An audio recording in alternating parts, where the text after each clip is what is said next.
Et alors bonjour à tous.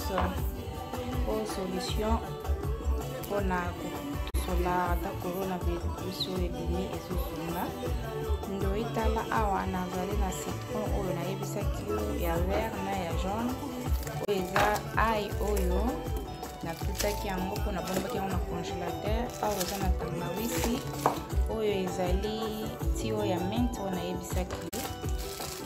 Donc on a les tungulu kobosana te mpo otokisa yango ensemble nyonso to oyo. Donc yango oyo awa mélange yango et otoka awa tokisa 20 minutes ensemble.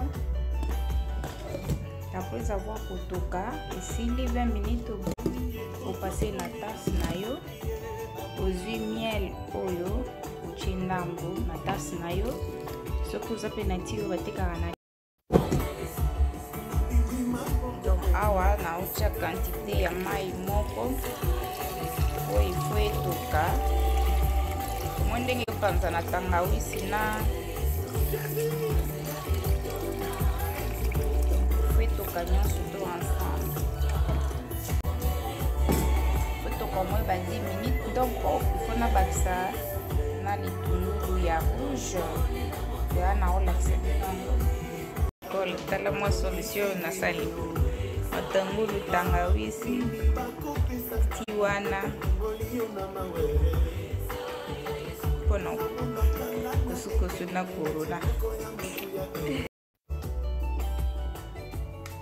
Donc okozwa yango boye ntango esili kotoka opase yango na tasse boye ya bradi esali jus. Après ozwi miel otie na kati soki oza na ti oyo batekaka na lidl otie mpe na kati eza ti ya citron mpe. Après omélange na oyo omeli yango osali yango ata chaque 4 heures.